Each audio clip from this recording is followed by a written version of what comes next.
Good morning, everybody. I hope everybody's well today. So today is going to be a bit of a special program. We are going to talk about feedback. We're going to work with a student on their work, but I'm going to use it to teach a principle that I usually do not have time to do in public. So this is something that's usually only shared with private students after they've been studying years. But I really believe what we're going to talk about today is what really takes you from the amateurish look up to a more professional look, if you will. And I hope that makes sense today.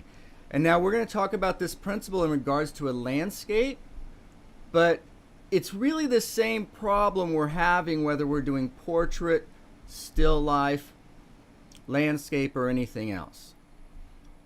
It's what separates the novice from a more proficient painter. Okay? And it has to do, I've talked previously about our three principles that I'm always striving for, right? Because what's our goal here? We're painting a painting. It's a visual art, right? So we experience it through our eyes, through our vision. And so believe it or not, the first principle of the beauty is visibility, right? It might seem obvious, but once you start playing with these concepts, it's the depth of your understanding of that will allow you, for instance, to paint a painting like we looked at last night, at Albert Bierstadt of the Rockies, with the ducks and the deer and the silhouettes and the waterfalls and the clouds and the snow-capped mountains, because he understood visibility, dark against light, at a very deep level, right? And he had the ability to control the paint to express that understanding.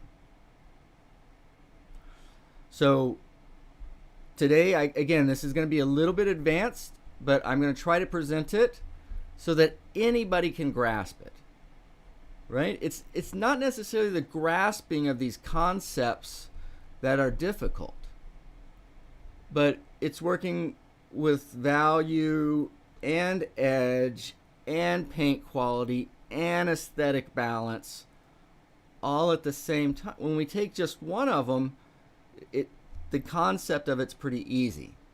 The difficulty is in the harmonizing of all these seeming parts, because they're not parts at all. But to be a beautiful painting, they've got to be more than a part, contributing to the whole, and basically inseparable from the whole. All right, well, that's a lot of words, as Izzy likes to say, a lot of fancy words. So what in the world are you talking about?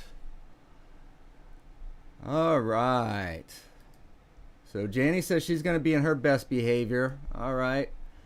It's a good idea. This will be a good one. This will be a good one. And I hope I make it across. So at the end of this, whether you're live here or you see this down the road, let me know if this was something that was comprehensible to you, and maybe the level of experience you have. I would be very curious, because I do believe like even a lay person could understand what I'm saying here. But again, the lay person's going to take it as, well, duh, right? But somebody who's painting and has been struggling is going to see, oh, that's how I solve that problem. And that sums up the whole story of painting, basically. Good morning, Susan. All right, I hope you're ready. We're going to go off the deep end today, but it's going to be fun. All right, you guys are ready. Here we go. All right, let me get my tools, and then we're going to jump over to the iPad, and we're going to look at the painting and talk about it. And the reason I want to look at this painting and have this discussion is because what we're talking about here, I believe, will, I don't want to say fix this painting, but relieve it of the problem it has. Okay. So previously we've talked about how, again, the first principle, visibility, is making the dogs, make you focus on the dogs rather than the background. And so the lights and shadows and the backgrounds were adjusted. And once the values were there, it was a little mucky. They weren't really reading. And so all we had to do was take our gray background value, and then we moved it further away from the background color. The gray color was a little too close and a little too warm, which is also the color of the dogs. So the dogs were kind of lackluster. When we moved that gray to more of a complementary role, then suddenly the dogs were very visible. Okay? And she's been working on a concept on the movement of the painting. And before we get to that, what I want to talk about is the basic structure that we have here. And this is going to go to aesthetic foreground and background versus picture plane picture plane foreground, middle ground, background.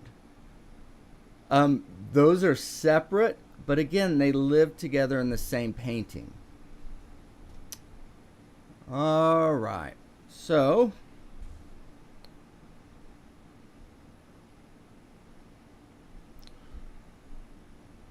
I think I'll use a bright red because I think that just always shows up the best.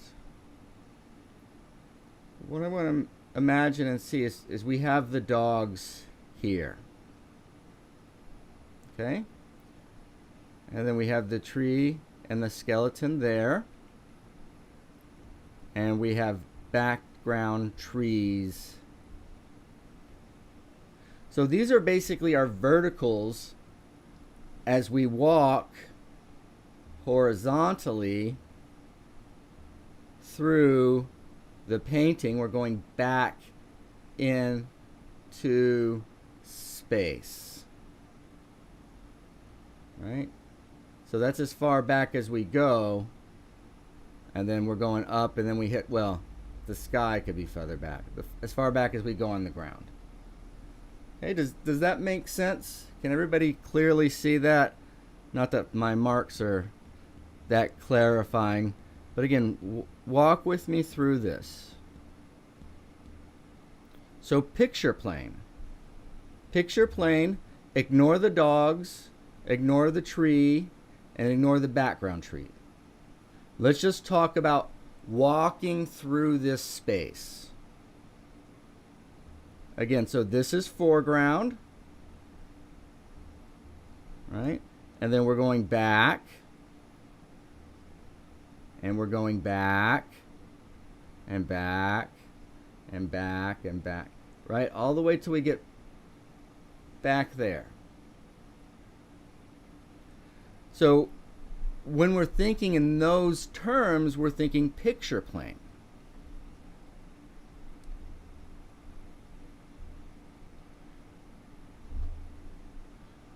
Okay, so let's imagine that picture plane, that near to far. Then what I want to do is I want to freeze everything as it is, like it's a diorama or something, like it's a three-dimensional sculpture. And right now we're standing in front of this thing. So now what we're going to do is we're going to get up out of our chair looking at this, and we're going to walk and look at the side of it.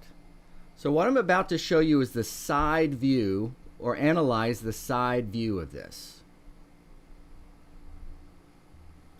So anyway, if we say this is front up here, and this is back here, right? So in other words, this would be sky, and then we have those trees, then we have the back of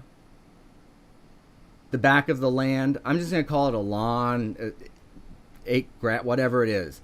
The back of the lawn would be here, and the front of the lawn would be here. Our dogs are right here. Then our tree is somewhere right here. The background trees are here. And the sky is here.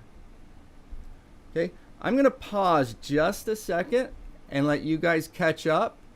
And please tell me if this makes sense to you. Okay, so what we've done is usually we're standing right here looking at this thing. And what we've done is we've got up out of our chair and we've walked around, and now we're looking at the side view of this.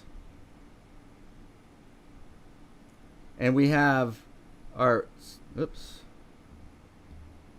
stick to drawing. Spelling's not your thing. Dogs. Skeleton.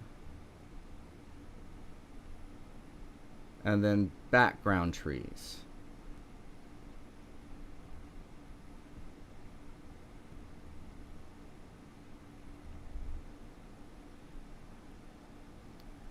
Okay, so I'm with you so far. Excellent, excellent, excellent. So far, interesting concept following. Good. Okay, so now that we've got this and we understand what we're looking at, what I'm going to suggest our solution is for this, and what I want to do, I want to change colors here. I want to change color to here. We run into the dogs and we're basically done. Right? In other words, what's happening is all of our painting is basically happening up here, and there's not much reason to go back here. And really, most of the painting is happening right here. So what I'm talking about today is the balance of the painting, in particular the aesthetic balance. And not only the balance between the left and right side of your painting, but now we're speaking about the balance in the third dimension, in the near to far. Okay, so I'm going to propose that we change the dogs from more or less, and I know it's not a straight line, but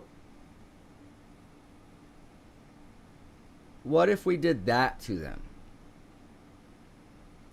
Or what if we even did that so they're way in front of, equal to, and behind the skeleton?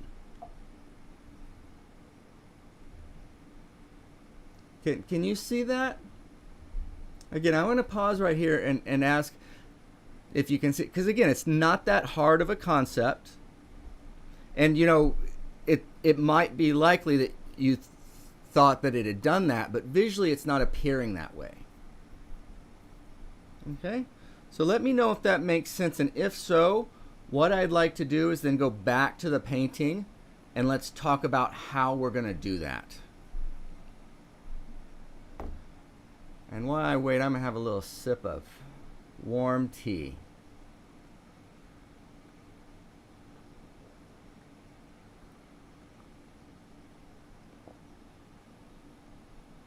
Okay, good. We can see it. We can see it.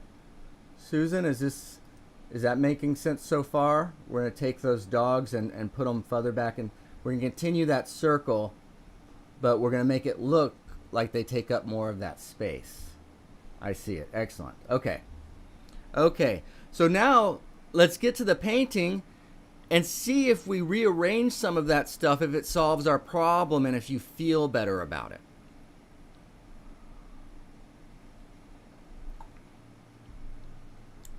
Okay. The right buttons are important. So we're going to take that stuff away, and we're going to put that back.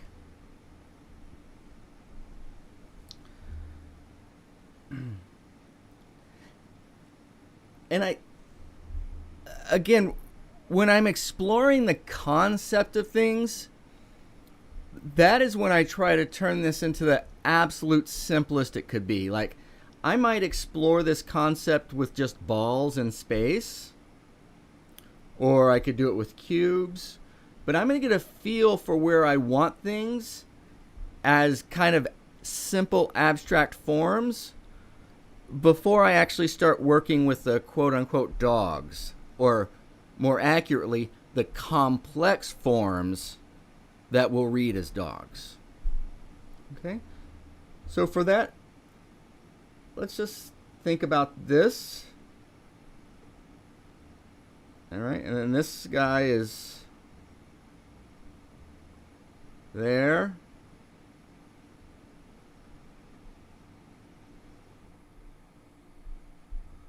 You see what I'm doing here? So if this was a cylinder, this would be the front of the cylinder. Going to the back of the cylinder. Since we see more of the front, we see less of the side.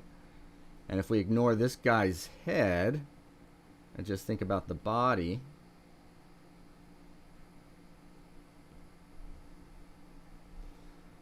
okay, and then these two are both, right, pretty side. You know, this does have a little twist to it. Take that back. Okay, so can you guys see that? And then if I was to think about these forms, let's see, I started that first one before I fully formed my idea. So let's take that away and redo that one. So that's in line with the rest of them. If that's in line with the rest of them, okay. Okay, and then this guy, you know, he's relatively straight too. Something like that. So we can envision the dogs basically just like that. And I hope, when you see that, you can see how this just basically looks like everything's on the same plane. And meaning forward. Now there is some near to far here. Don't get me wrong. I'm not saying there's not any.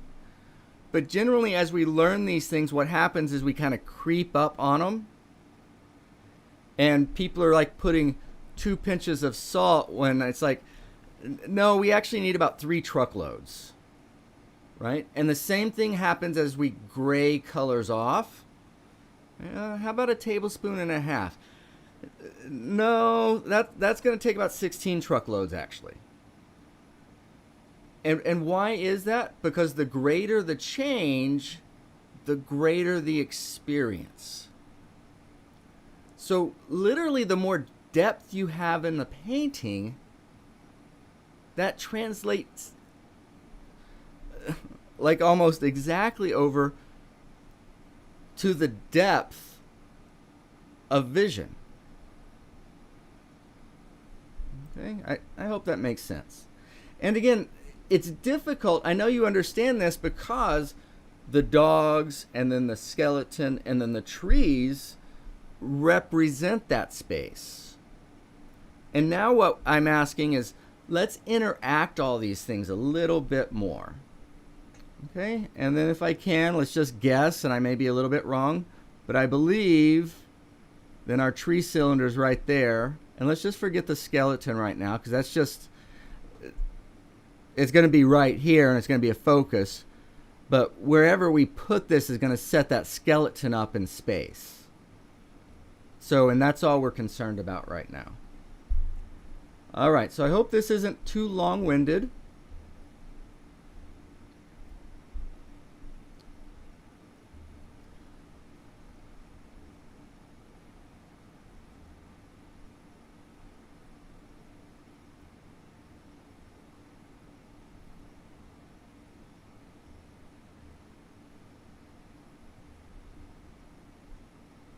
You know, and I don't remember exactly how these things were going, but if it was to go all the way, so maybe only a leg touches here, but as this is this size, again, I've already forgotten which way he was facing or whatever, but we can see, and then maybe the tree is right there. And again, this is my first go at it. This is my first go at it. And he's sitting right there. Then maybe there's a little dog right back there, right? And then what if there was some space? And then we've got that. And we can bring that one forward, and then somewhere in between here. Now, our sizes have to be correct too. Don't forget, because that has a lot to do. Yeah, okay, so that's what I didn't want to get like 1, 2, 3, 4, right? We're building fences there. So what I could do is I could leave those joined up, have a little gap here, and then join those up for a few out there, and then maybe there is one here. Take those lines out. All right, so if this is our, and again, you want to kind of avoid kissing or just touching edges.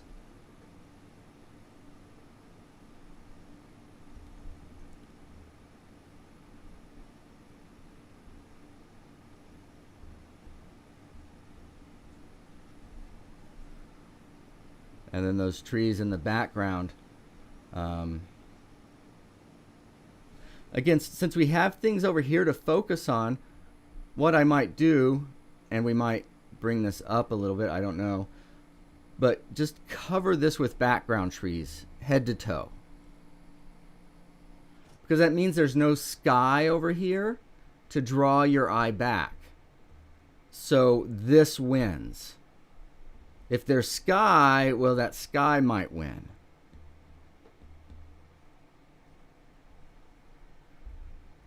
And then if we want to be back here, maybe the opening or the smallest trees. Right, so you see how that sky opening corresponds to where we want to be in our thing. And if the trees went like that, then maybe they go back up, I don't know. Or maybe like some of those other ones, they stay here, but instead of being an active, it goes more passive.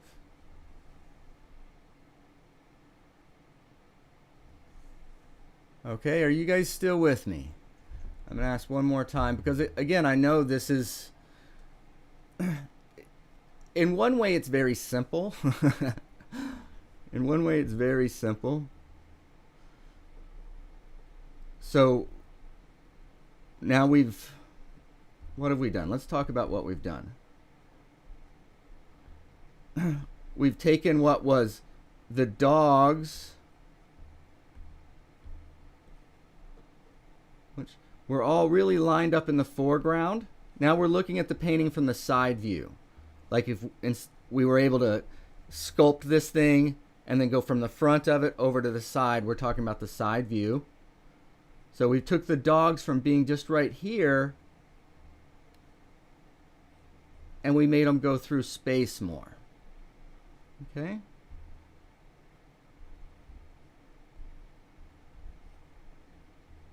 And that's what this represents. So in other words, I'm going to do a kind of color code here just to make things a little clearer.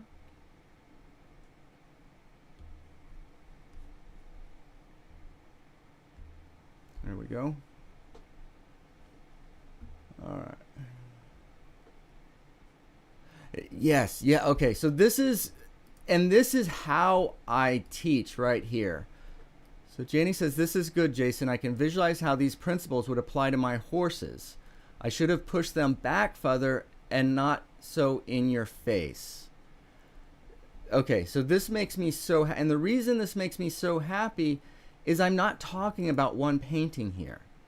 I'm talking to one person about a painting, but we're talking about principles that apply to everybody in every painting.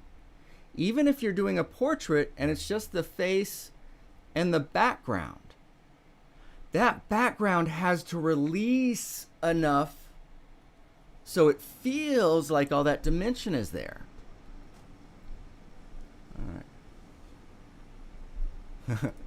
Yeah, you've gone from here to there profoundly. Profundity is the key to all of this. Okay, guess what? What's your main thing every time you go? It's value. Yeah, but I've been painting for 69 years. You know what? Then you know you're working with value to start with. Okay, well, I've never picked up a paintbrush. Okay, well, you know what we're going to work with? It's value. Yeah, just how dark and light it is. And the novice, the layperson goes, no way. That's too easy. Who couldn't do that? I don't know. Who couldn't do that? So why don't you show me? Take a hint. And then as you start solving these problems, you realize, whoa, this patterning thing of the light and dark is deep. And although it's just a light, dark pattern, it has to represent all these principles. And I think the most difficult principle to kind of get your head around and to master maybe even is the idea of the aesthetic balance. Aesthetic balance.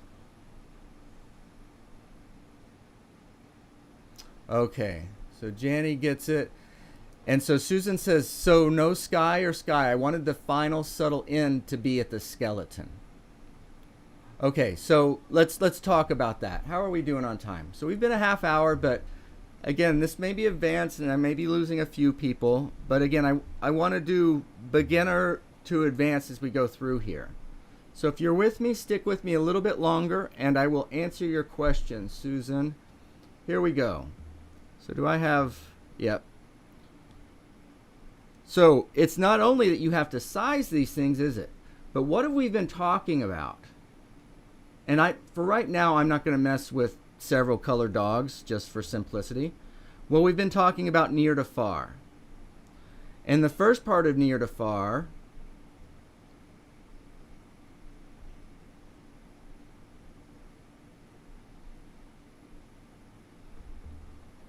is going to be the grass, right? The picture plane.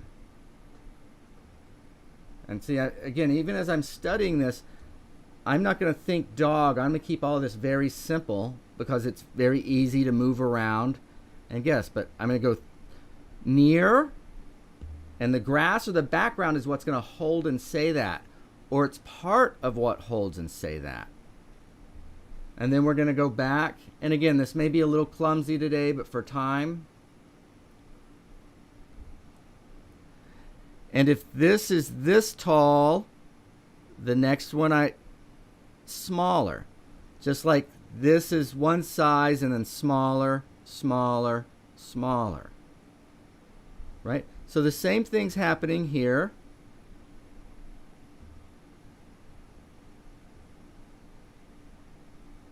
As we go along with our grass. And we can argue about if that's a big enough change or not. Right? Like I said, I'm going to kind of fly through this so it may be a little bit rough. And then this is smaller than the one in front of it.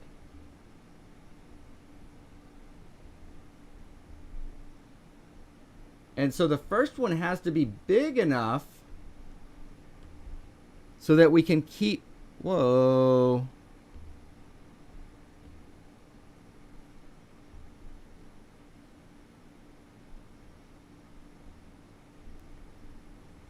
The first one has to be tall enough so as we get back here to the back, we still have room to get larger to smaller. Okay? But again, this is simply one ingredient. And what a lot of people do is they green grass, and they're going to put the same green grass from the front bottom of the canvas to the top of the canvas. And then you're no longer looking at a field of grass, but you're looking at a wall that's standing up vertically in front of you.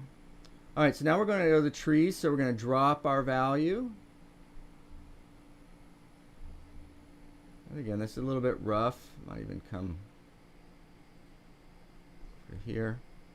So those trees in the background. So Susan was asking if there was no sky and that she wanted to end on the skeleton. And that's why I wanted to do this, is to show you how we can control the focus. And I'm not even going to do different strata, but we could do different strata of trees back here if we wanted to. Oops, went a little low. Trying to talk and paint.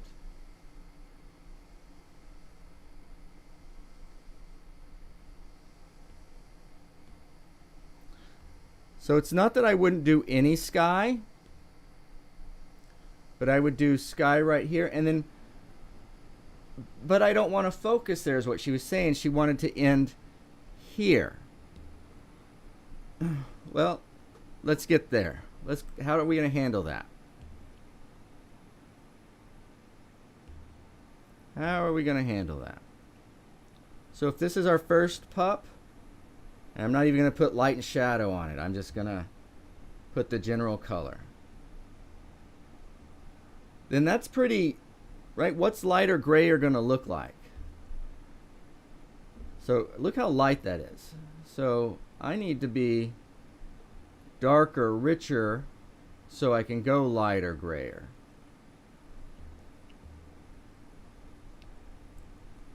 So maybe more like this. And then what's the next pup?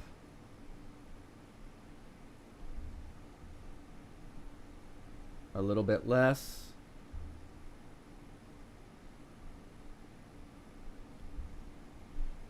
A little bit less.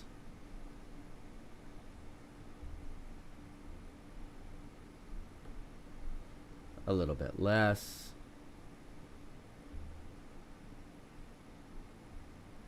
Again, being rough here, being rough. If you're really painting, you shouldn't. If you're kind of composing and thinking about compositions, this is how you should work, which is what we're doing here. Because we don't want to spend time on the dog, because it's not really the dogs, but it's the placement. Where are we going to place these guys? Too big, and then maybe one.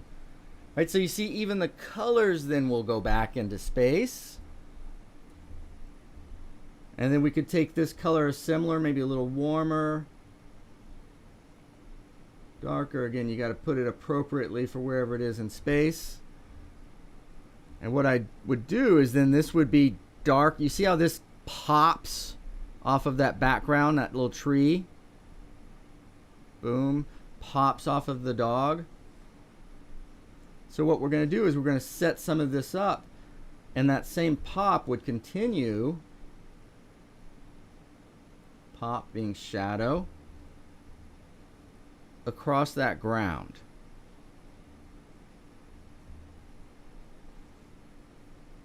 Okay, so, well, why does that matter? Well, it matters because then that skeleton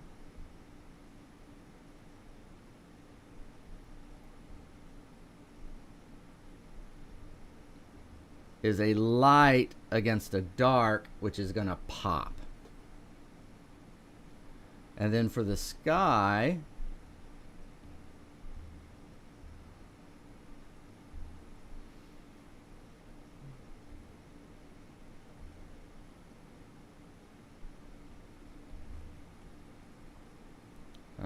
do I really hit that, or is that, what is that doing?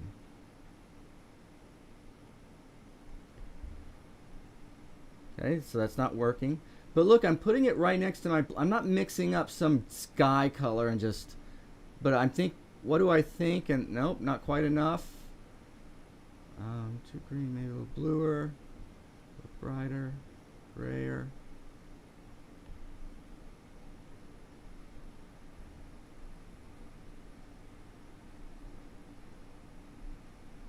Right, again, that may be overkill.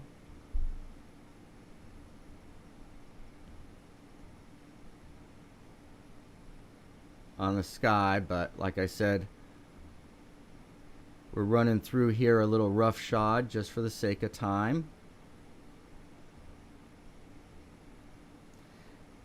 And if you don't want to spend time on these paintings, well, you're going to be painting a little differently than I am, and I don't know what I can offer you. Because at least for me, all of this takes some time. Right? I'm not like some supercomputer that can think about orange going back in space with green going back in space, and then the size of the trees and the size of the first dog and the size of the second dog and the placement of everything and then the values of everything, and then, you know, how fast are we going here and how fast are we going there, all at the same time. And so the reason I do studies is to break these problems into pieces. And what will happen is you'll come up with a better solution.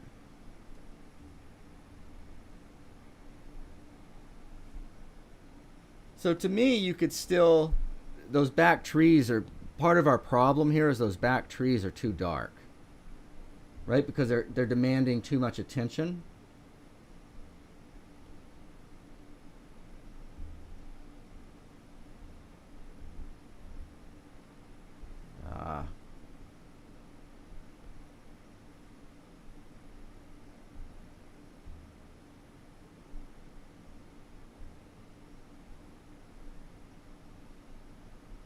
Maybe those back, and you don't want to match the grass again, but the weight of that note is too much.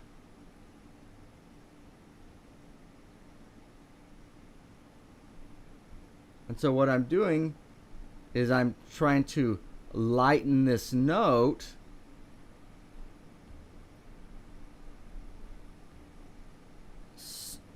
so that I have the impact that I want to have where I want to have it.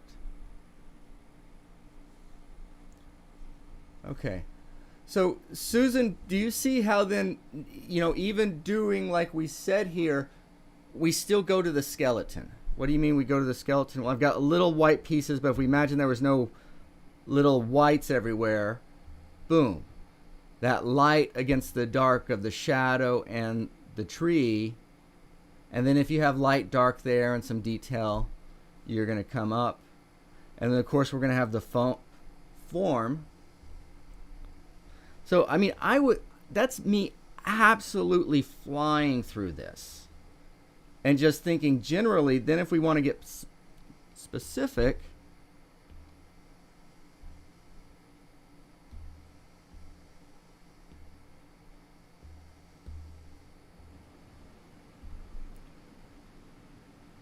you know, we haven't even touched our light shadow yet, have we? So then, right, because we've got all these things will have shadows, and that's going to change how these things look and the shapes. And if that's a shadow,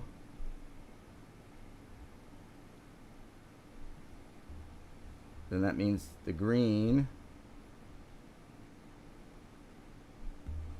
will also have shadow. All right, so you see how these things are just going to start. But again, this shadow can't be the same as that shadow. Why? Because then if that shadow's the same, what it does is it takes this pup, which is back in space, and brings that up to here. The viewer says, well, this dark shadow belongs here in space. Oh, so that's right next to it, and that's right next to it, and they're all next to one? No. And that's why it takes time. These movements that we're saying that are relatively easy and pretty quickly we can place, but now finding that value and that color is it's a delicate matter. It takes a little dancing. Okay, so let's see. I totally now get why I was not happy with this. Good. Appreciate something. Thinking was that I wanted the dogs clumped in front of. You know my love of vocabulary and especially made up words. That's a nice one there, Susan. Thank you. Pre-Jasonian. Thinking was that I wanted the dogs clumped in the front with the skeleton as a second. Yeah. As the second reed in the back. And it can be any reed, but that's where that confusion comes through with the aesthetic foreground and the picture plane foreground. But hopefully today, no. So, and in the past, exactly this reason, I wouldn't have said anything. Tom and I were a little rougher when we were around each other, just as some people can be. And I would, before a lesson like this, I would say, okay, how are you? Are you feeling good? Or are you feeling strong? And he'd say, yeah. I go, okay, because this is going to be a real kick to the crotch. For this particular painting, this was a kick to the crotch. But again, if you think about it as part of your artistic development,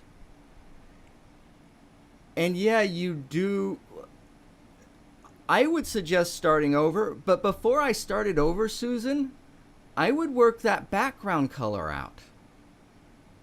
On this painting that you've developed this far, I would work some of those shadow colors out. In other words, okay, you see what's wrong with that problem, and now we've offered a solution to that problem, but if there was only one problem to solve,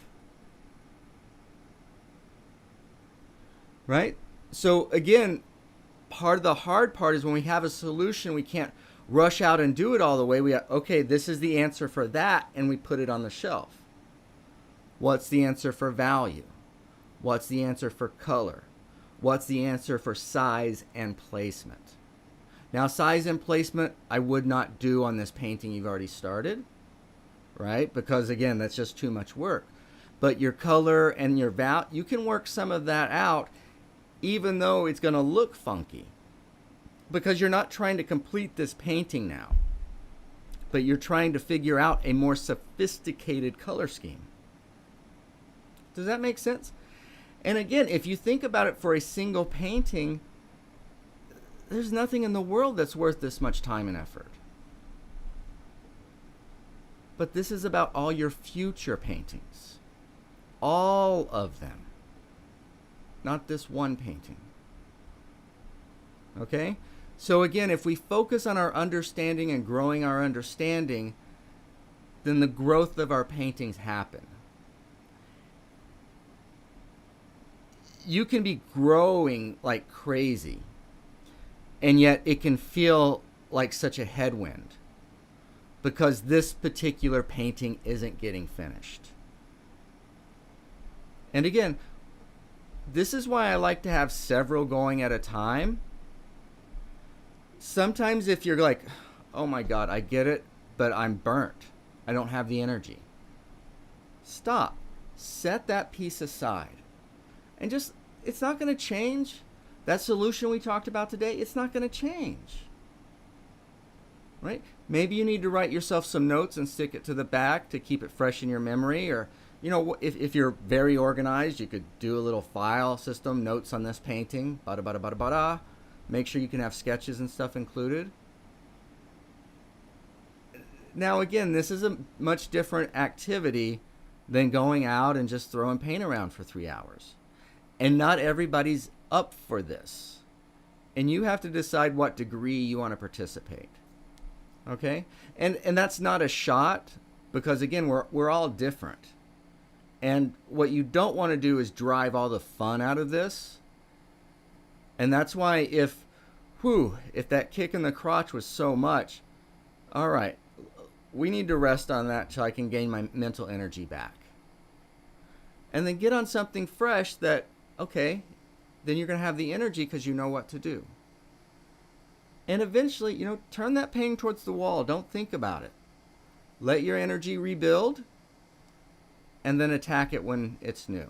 Okay? Because so much of this has nothing to do with the tech. Yeah, you've got to learn the technical. But it's really not that difficult. Right? You got to have the experience, and that's just involved in doing it. It's the energy. And what happens is we work and we work. As long as we know what to do, we have the energy to do it. But as soon as we're not sure what to do, our energy leaves.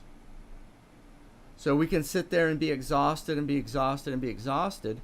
Now, every time you run into a problem, you shouldn't get up and throw it aside, right? You got to sit with it for a little while. But you've also got to decide, okay, when is it time for me to set this aside for a little while and put my energy into something else? Okay? That's something that's... The only thing I ever heard about that when I was going through all is that you have to start with great energy. Well, that's only a partial truth. Right? It takes great energy to take a painting to finish. And most of us can't run 7 marathons back to back. Right? Even the marathon runners spread them out.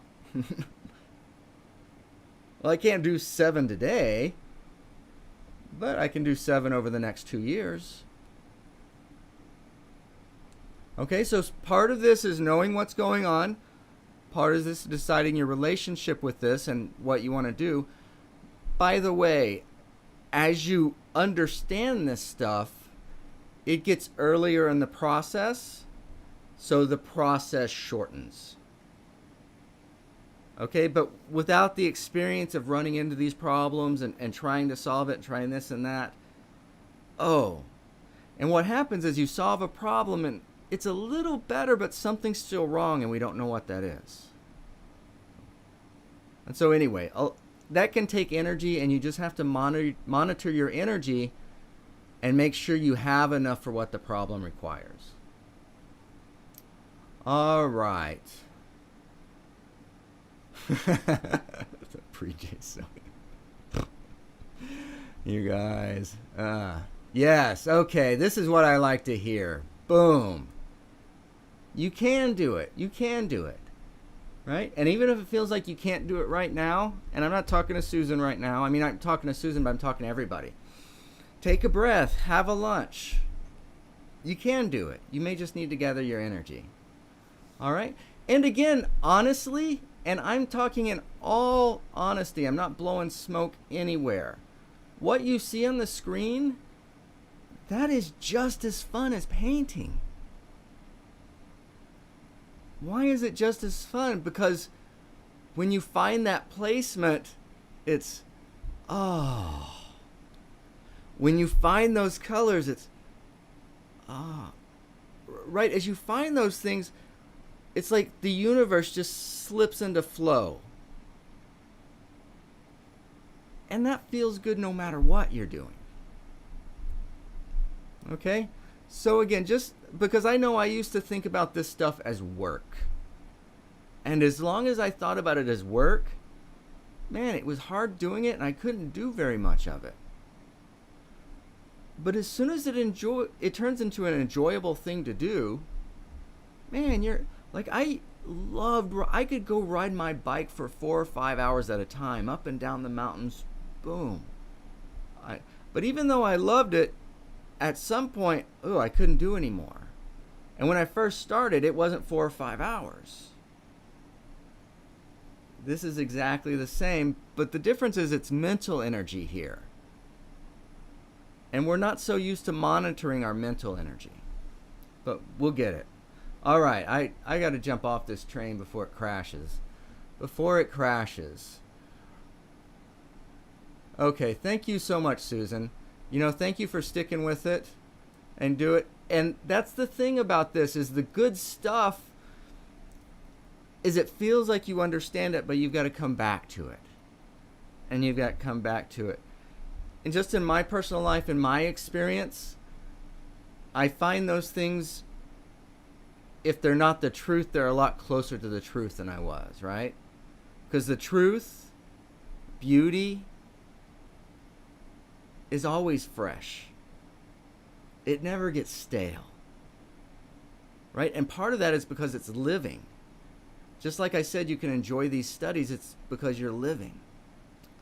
All right, guys, well, time to get in the studio, so go live a little bit. Right? Don't go get ready to live. Don't go get ready to paint. Don't go get ready to one day I'll be able to paint. No. Go live right now. Paint right now. All right, so whatever you, just get in there and be involved and try to see the beauty. Because you see what you look for.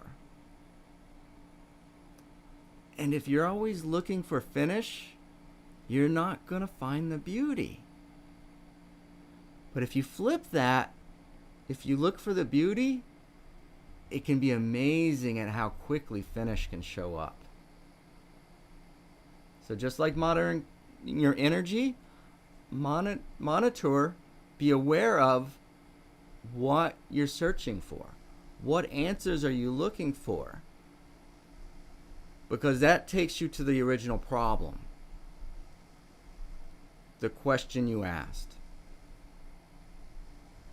The right question is the answer. That's why I'm always trying to back people up. Is I'm trying to get them to investigate their original question. Okay?